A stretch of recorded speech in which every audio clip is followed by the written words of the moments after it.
Koweït. Il est 18h, il fait archi nuit, j'y vois rien. Et là, il faut que j'aille donc à Kuwait City, changer d'argent, trouver une SIM card parce que je bosse demain matin. Et puis après, trouver un endroit pour dormir.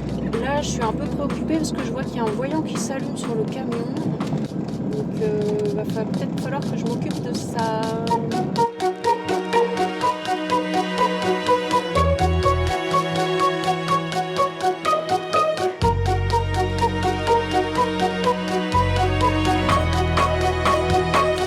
Je suis en train de rentrer au camion, je suis sur une grande avenue avec plein de buildings, très allumés. Et je me disais, c'est complètement dingue de passer les paysages d'Anatolie, de Turquie, grandioses, hyper nature, hyper sauvage, très peu peuplé, très peu dénaturé par la main de l'homme, au fin fond de l'Arménie, des petits villages, à ici. Tout ça en quelques milliers de kilomètres. C'est complètement fou et en même temps complètement génial. Bon, là je trouve ça super rigolo cette ville là, je trouve ça intéressant de voir ça parce que c'est tellement dingue. C'est des gens qui sont complètement hors sol dans le sens où il y a du béton partout, mais je pense qu'au bout de 3-4 jours là, je vais en avoir ras le bouton et que je vais avoir qu'une envie, ça va être de retourner dans les déserts et dans les endroits sauvages.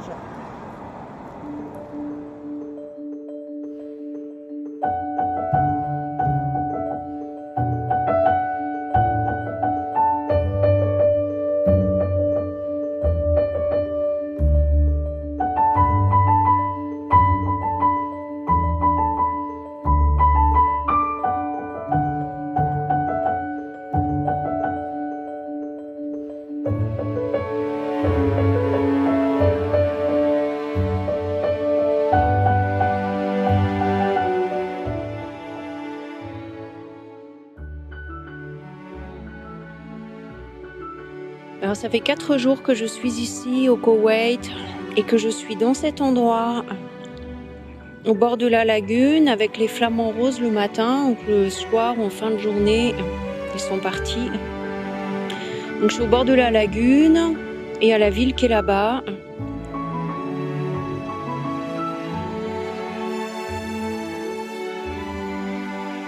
J'ai pas mal de visites.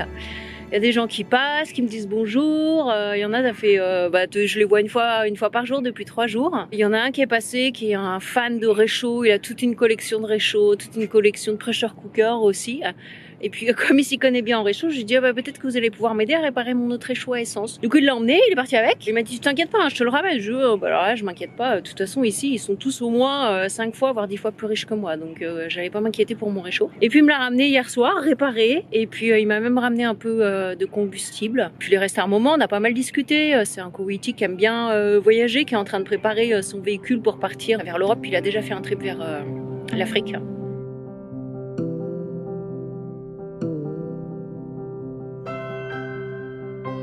J'aime bien vraiment prendre du temps dans les endroits parce que c'est comme ça que je rencontre du monde, parce que les gens ils me repèrent et puis ils viennent me voir. Ils sont très avenants, ils sont très aidants et en même temps ils sont très respectueux. Et puis je sens aussi qu'avec les hommes c'est hyper clair et je sens rien du tout d'intéressé ou de quoi que ce soit qui m'obligerait à poser une limite ou à dire un non ou à écourter une conversation.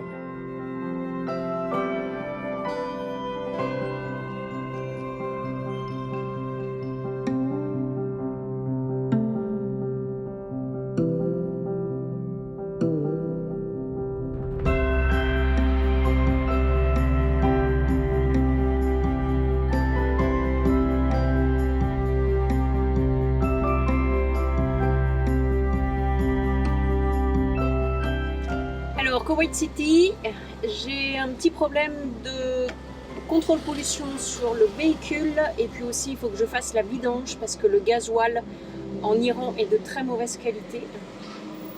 Et puis je suis à 12 000 km, un truc comme ça. Donc en voyage, c'est bien de faire les vidanges beaucoup plus souvent que ce que prévoient les concessionnaires initialement. Donc là, je viens d'aller dans un premier garage, c'est un concessionnaire Renault, puis derrière, ils ont le garage pour l'entretien. Et alors, les garages ici, ça n'a rien à voir avec le garage de la Turquie où je suis allée. C'est hyper propre, hyper organisé. Et le truc qui facilite considérablement les choses, c'est qu'ils parlent extrêmement bien anglais. Enfin, en tout cas, les gens qui sont dans les bureaux. Pour se faire comprendre, c'est vraiment facile. Si j'ai fini à la fin de la journée, je pense que je vais être super contente. Ouais, ils sont en train de remplir l'huile.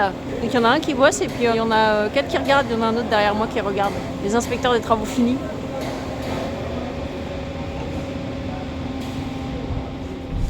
Et voilà, il est 18h, je viens de sortir du garage. J'ai vraiment eu trop de la chance. Le manager du garage Renault et Nissan à côté, c'est un Libanais qui parle super bien français. Parce qu'il a fait toutes ses études d'ingénieur mécanique en français au Liban, mais tout était en français. Il a été super, il m'a expliqué plein de trucs. Et puis les gars qui se sont occupés de mon camion, ce sont des Indiens qui viennent du Kerala, je crois. Ils étaient hyper sympas aussi. Je suis restée pas mal avec eux, on a beaucoup discuté de l'Inde. Je pense qu'ils étaient vraiment contents que je passe du temps avec eux parce que j'imagine que les clients du Koweït parlent pas beaucoup avec les techniciens. Le problème ici, c'est que donc ils ont des voitures Renault, mais ce sont que des voitures à essence, donc ils n'avaient pas les filtres. Donc quand on part avec des véhicules récents, il faut partir avec les pièces de rechange. Ce que je n'ai pas fait, parce que je n'ai pas trouvé les pièces de rechange avant de partir, parce qu'elles étaient en rupture de stock. Aussi parce que je m'y suis prise comme un pied, parce que je me suis prise trop tard, et que j'en avais ras-le-bol de gérer les trucs techniques et mécaniques avant de partir. Mais c'était pas très très malin.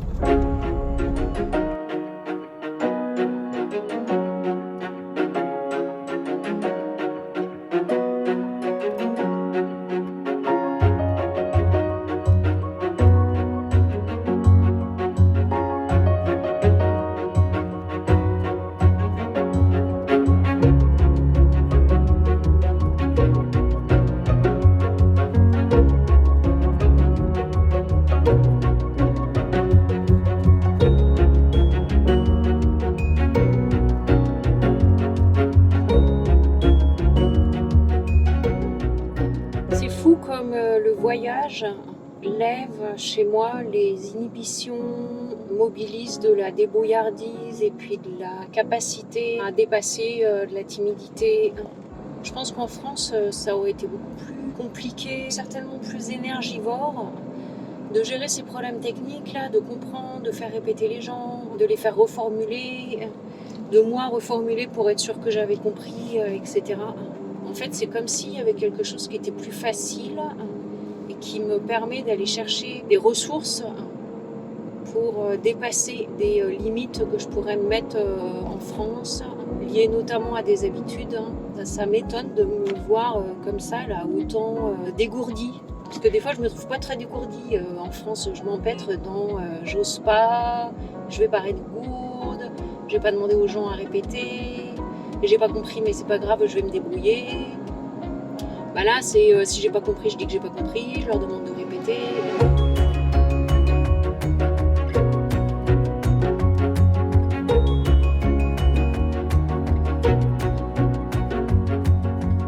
La conclusion, c'est si on a un peu l'impression d'être gourde et d'être en côté ou d'être timide et d'être trop introverti pour partir en voyage, bah en fait le voyage décoince beaucoup.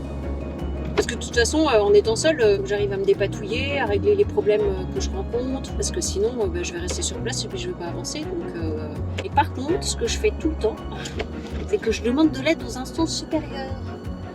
Donc quand j'ai vu que mon témoin là s'était allumé, par exemple, je me suis dit, bon, alors, Koweït, c'est sûrement un bon endroit pour régler ce problème-là.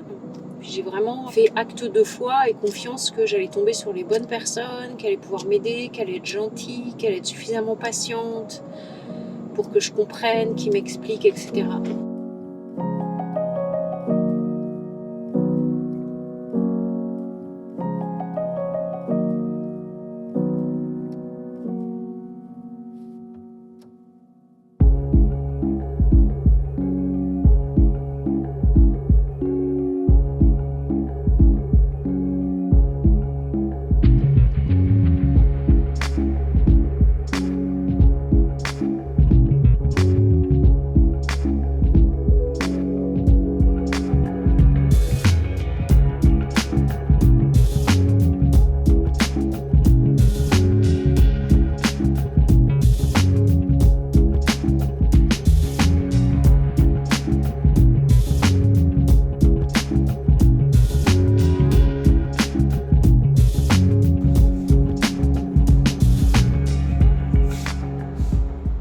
panneaux très pédagogiques sur les filtres à huile, les filtres à air, les filtres de la cabine, etc. La machine à café qui fait du très bon café. Et mon bureau ce matin. Les problèmes mécaniques. Avec comprendre et trouver les solutions aux problèmes mécaniques. C'est le métier qui rentre. Bah, c'était beaucoup plus simple à bicyclette. Hein.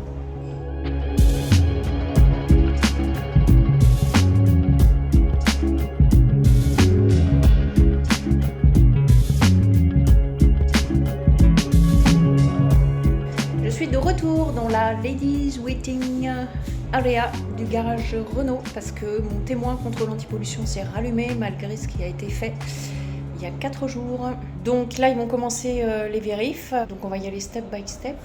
On va voir dans 2 heures où j'en suis et savoir si je reste ici, si j'ai une chance de récupérer le camion à 5 heures ou s'il faut que je le laisse et puis je le récupère demain. Alors, on a dit une solution après une autre et pas un problème après un problème. Donc on reste focus sur les solutions. Regardez-moi ça. Ça, c'est ce que j'ai mis dans mon réservoir de l'Irak. C'est du diesel mélangé avec du kérosène. Et ça, c'est la couleur du diesel. Il faut qu'il vide tout le réservoir, qu'il nettoie tout le système, qu'il vérifie la vanne EGR. Si jamais il faut changer la vanne EGR, il faut que je la commande, que je me la fasse livrer ici. Donc là, j'attends le chauffeur du manager qui va m'emmener à l'hôtel. Je laisse le camion pendant 2 jours parce qu'il y en a au moins pour 2 jours.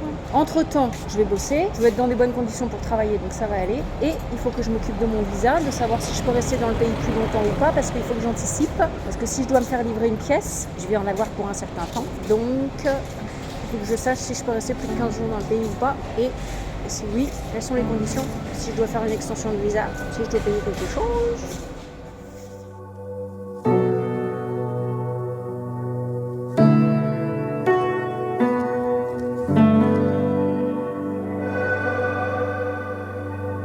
Je dois aussi dire que je suis en train de me remettre dans mes pompes parce que ça m'a quand même fait faire un petit voyage en vague dorsale où j'ai senti mon énergie descendre brusquement. Quand il m'a dit qu'il fallait tout démonter, qu'il fallait tout vider, qu'il fallait tout nettoyer et qu'il y avait des pièces peut-être à changer, mais pour l'instant ils savaient pas. Donc ressources, appui sur mes ancrages, orientation et me souvenir que tout ça n'est pas grave, que c'est que du matériel. Donc c'est vraiment pas grave, ça va prendre le temps qu'il faut, j'ai du temps et je vais le prendre. Donc tout va bien.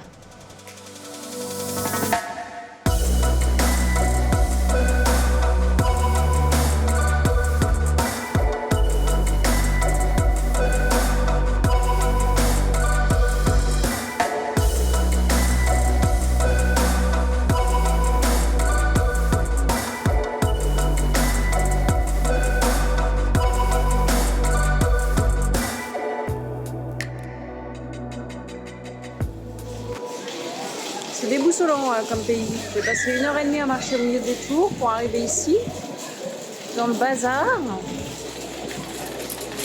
Bon, alors à côté des bazars irakiens et iraniens ou marocains, c'est bien propre, c'est bien rangé, rien qui déborde. Bref, c'est pas le bazar, quoi. Donc ça, c'est le quartier le plus vieux de la ville. C'est étonnant comme pays, le Koweït et Koweït City, parce qu'on rencontre toutes les nations. Liban, Égypte, Inde, Népal, Maroc, Tunisie. Ce matin, il y a une jeune femme du Maroc qui est venue me parler là où j'étais garée, qui est manager au McDo juste à côté où j'étais garée.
Ici au Koweït, ils parlent hyper bien anglais.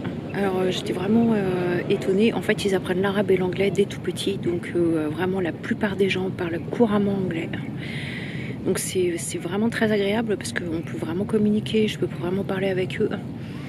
Et il y a beaucoup de femmes aussi. J'ai été un peu étonnée parce que je ne m'attendais pas à ça. Dans mes représentations, le Koweït, c'était un peu comme l'Irak, l'Arabie Saoudite. C'est-à-dire que les femmes ne peuvent pas sortir seules, sans chaperon, etc. Mais alors, c'est pas du tout ça. Quand je suis arrivée le soir, après avoir passé la frontière pour entrer dans le pays, je suis arrivée à 20h30. Et puis, je suis allée un peu dans le centre. Alors là, j'étais un peu déboussolée parce que je savais plus comment, s'il fallait que je me voile pas, parce qu'il y a des femmes en tchador avec le voile jusqu'ici et jusqu'ici. Il y a des femmes avec juste le voile et puis en jean et t-shirt. Il y en a d'autres qui sont carrément en crop top avec les cheveux à l'air, donc j'étais un peu déboussolée, je savais pas trop, je me voile pas, je me dévoile. Ah bah ouais, mais j'ai les cheveux hyper courts, donc ça va peut-être pas passer. Bon, au final, je me suis voilée. Et donc, en allant en ville, j'ai été étonnée aussi de voir beaucoup de femmes ensemble, juste que des femmes, des copines qui vont boire un coup, prendre un café, fumer des cigarettes dehors avec un café ou alors au restaurant. Comme elles parlent très bien anglais, il y en a avec qui j'ai discuté. Et puis, j'ai essayé de poser des questions un peu. Bon, ça semblait pas être vraiment un sujet pour elles. Rapidement, ce qu'elles m'ont dit, ça a été « Ah non, mais nous, ici, au Koweït, on est libre par rapport aux femmes d'Arabie Saoudite ou d'Irak ou d'ailleurs. Nous, on sort, on va à l'université, on peut travailler, on peut se marier avec qui on veut. » Bon, ceci dit, c'est toujours quel point de référence qu'on prend. Elles prennent comme point de référence l'Arabie Saoudite, donc elles se sentent et elles se vivent comme étant très libres. Mais forcément, d'un point de vue européen, je pense que leurs droits sont quand même assez limités.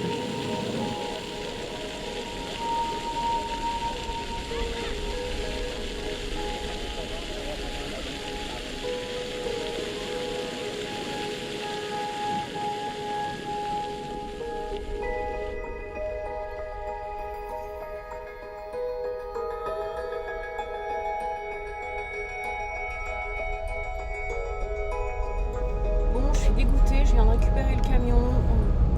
Ils ont vidé le réservoir, ils ont tout nettoyé, ça marchait. J'ai fait 50 km de test avec eux. Le contrôle anti-pollution s'est pas rallumé et là je viens de reprendre le véhicule et le test anti-pollution se rallume. Donc j'ai fait demi-tour et je retourne au garage. Je suis dégoûtée. À mon avis, il va falloir que je change la vanne EGA. Alors, énième retour dans la waiting area ladies. Les mots sont pas dans le bon ordre, mais c'est ça.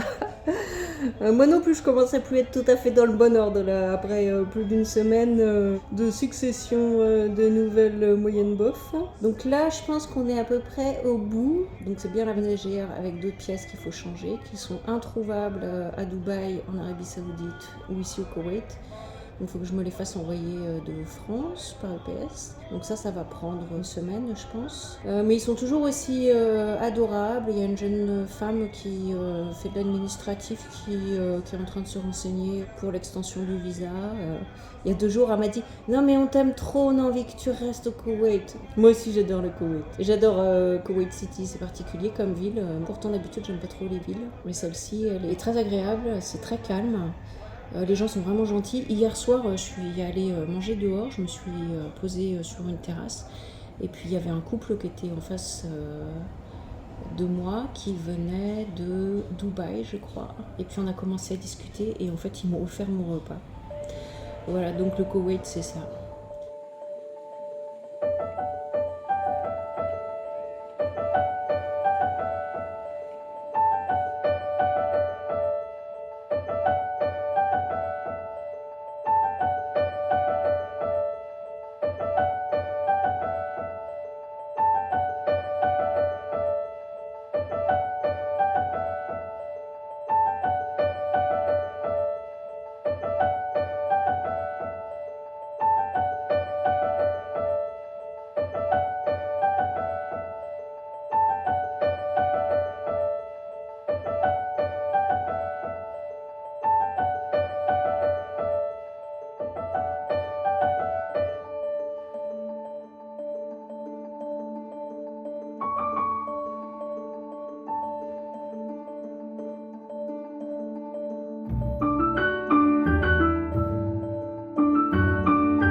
Sortir de 2 grosses journées de visio, de formation neurodance, et c'est complètement dingue de travailler d'ici, du Koweït.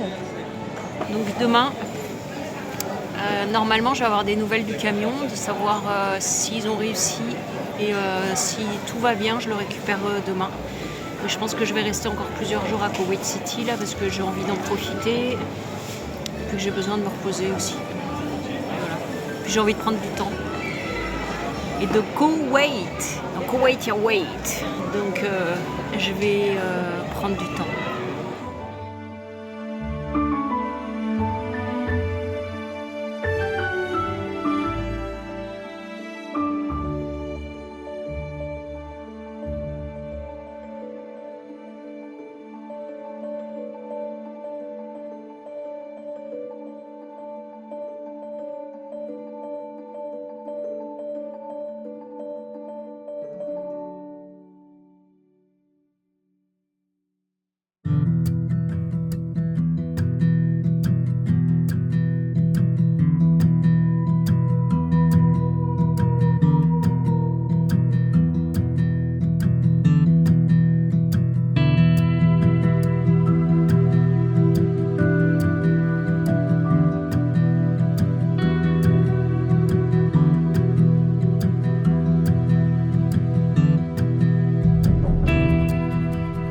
Alors ça fait 4 mois que je suis partie maintenant. Et si le changement de vie, le changement d'environnement est vraiment soutenant pour changer des habitudes et installer des nouvelles routines, je vois aussi combien c'est quand même hyper facile de retomber dans certaines habitudes et que ça me demande pas mal de vigilance, me ramener et ne pas oublier mes intentions de départ qui sont de prendre du temps, d'avoir des espaces de vide, des espaces de rien, de contemplation. Il y a une part de moi qui pourra avoir envie de faire beaucoup de choses, de voir beaucoup de choses, de profiter à fond des endroits où je suis, des pays, de la culture, des gens, etc. Et qui pourrait m'amener dans une forme d'hyperactivité. Et je me sens encore en réintégration, redescente dans mes baskets. Après le temps de l'Iran qui a été beaucoup plus soutenu. Et là, il me restait 3 jours et demi avant lundi, mardi, où je vais être en visio. Et je me suis vraiment dit, ça c'est des temps que je fais rien. Je vais me poser à côté de la lagune, ici. Bref, changer des habitudes et ne pas retomber dans des travers, ça demande de la vigilance, tout le temps.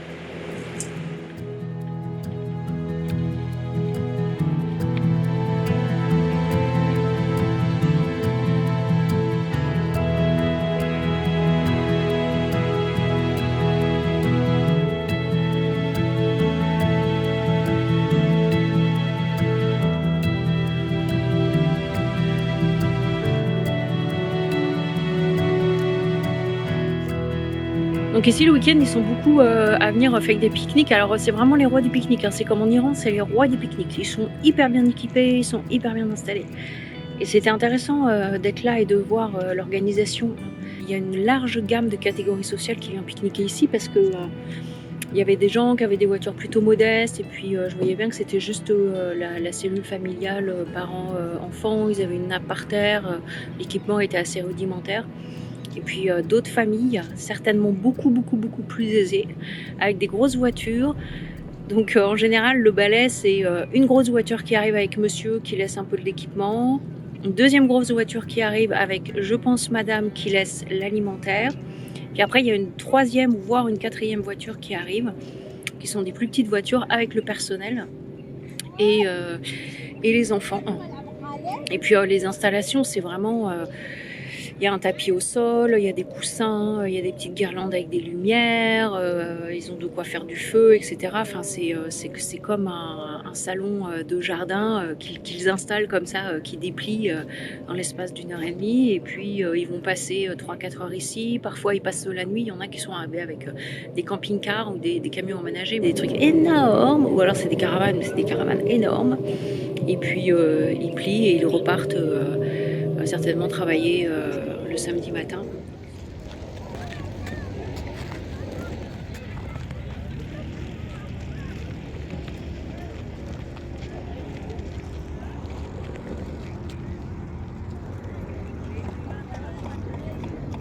Et au Koweït, comme dans tous ces pays-là, il y a beaucoup de gens qui viennent d'Inde, du Népal, donc du Bengale, comme ce monsieur qui ramasse les poubelles là, que je viens de croiser. Je pense qu'il y a du personnel aussi d'Asie du Sud-Est. Et je ne sais pas quelle est la proportion de Koweïtis et de personnel qui vient de ces pays-là, mais je serais curieuse de savoir. Je vais faire des recherches d'ailleurs pour savoir, parce que je pense que dans les familles riches, il doit y avoir plus de personnel que de membres qui composent la famille.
Alors, je suis dans un endroit un peu à l'écart du centre-ville.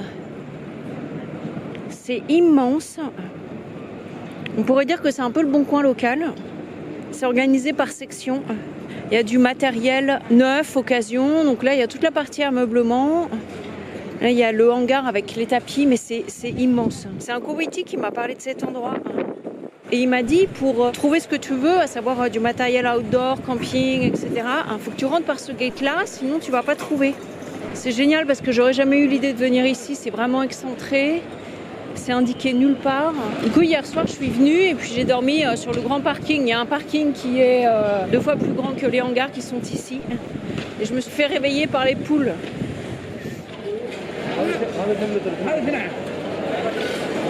Ah oui, puis ce qu'il m'a dit aussi, c'est qu'il y avait des arrivages de matériel neuf qui arrivent de je ne sais où et qu'il fallait diviser le prix par 3, il fallait négocier, parce qu'ici on négocie. Ils adorent ça. Donc il faut que je me souvienne que si j'achète un truc, il faut que je divise le prix par 3.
Voilà, le Koweït, c'est aussi ça. Plein de couleurs. Je m'attendais pas à avoir des tissus autant colorés. Donc visiblement, sous les tchadors, elle porte beaucoup de couleurs. Donc j'ai pas résisté, j'ai acheté un bout de tissu. Donc j'étais raisonnable, j'en ai acheté qu'un. Parce qu'il y a des très jolies choses. Et il y en a beaucoup.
Alors ça fait 4 semaines déjà que je suis au Koweït, j'ai même pas vu le temps passer. Donc les choses avancent petit à petit.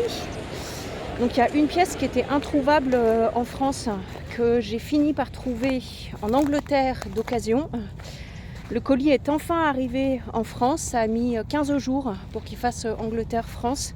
Et puis là aujourd'hui mon colis de France avec toutes les autres pièces est parti par DHL. Je ne connais pas le délai, donc je sais pas, ça va être entre 3 et 7 jours.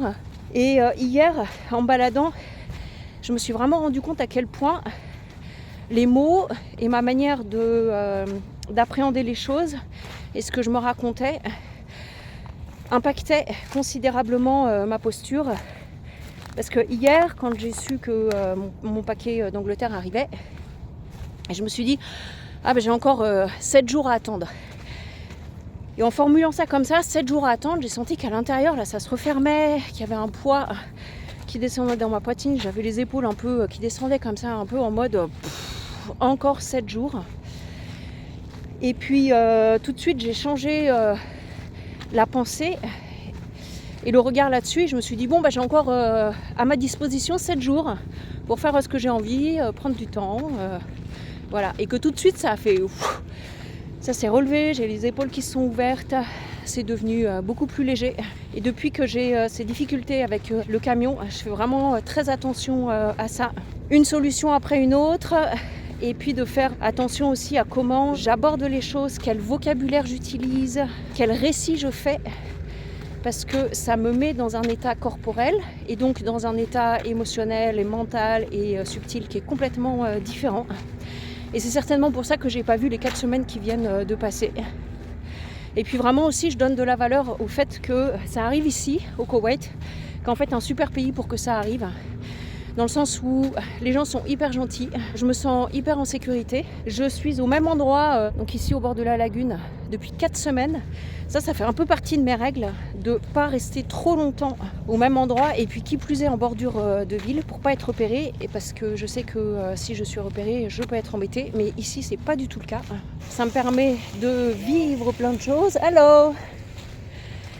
De rencontrer plein de gens très très très différents et donc d'avoir une photographie du pays qui est beaucoup plus nuancée que ce que j'avais imaginé et qu'on ne peut pas avoir si on passe moins de temps dans le pays.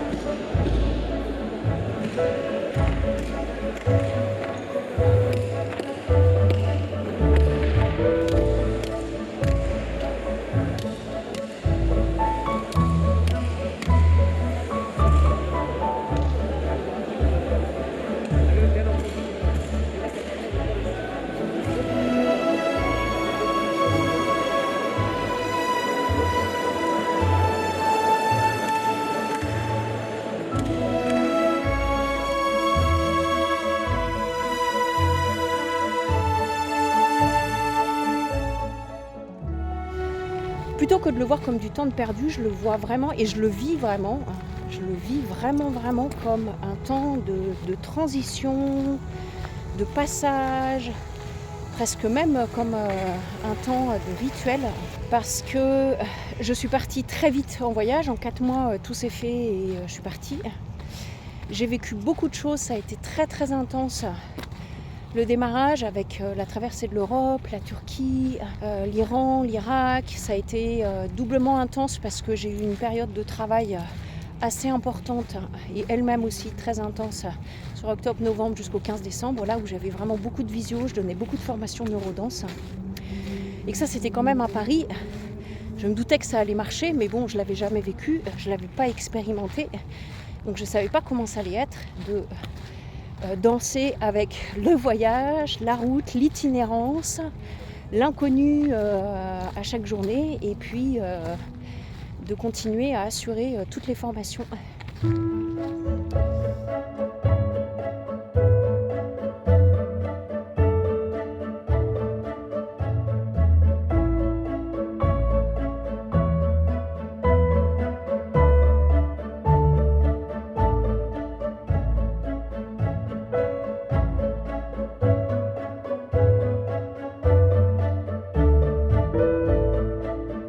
Et puis c'est aussi doublement un temps de passage et d'intégration parce que là on est vraiment sur la fin de l'année. Je viens de passer le 21 décembre, donc la journée la plus courte et puis le retour de la lumière. Bientôt la nouvelle année qui s'ouvre et puis aussi bientôt mon anniversaire parce que c'est en janvier. Et je sens combien dans mon corps, dans mon psychisme, dans mon conscient, mon inconscient et au niveau subtil, c'est en train de s'alchimiser, se nettoyer, s'intégrer, se défaire, se faire, se tisser. Cette nouvelle vie qui est résolument ma réalité et probablement très durablement ma réalité, de faire cohabiter du voyage au long cours et l'entrepreneuriat. Donc, tout est parfait, aligné et en accord avec ce que la vie me propose dans ce pays, Koweït. Et c'est juste le timing divin. Et parfois c'est comme ça, parfois j'ai vraiment pu sentir que ça me disait ok, go, avance, comme mon départ en voyage. On m'a dit c'est maintenant, donc t'y vas. Et puis à des moments où la vie me dit ralentis, pause, pause, pause, pause. Donc je pense que je serai fin prête pour repartir en début d'année.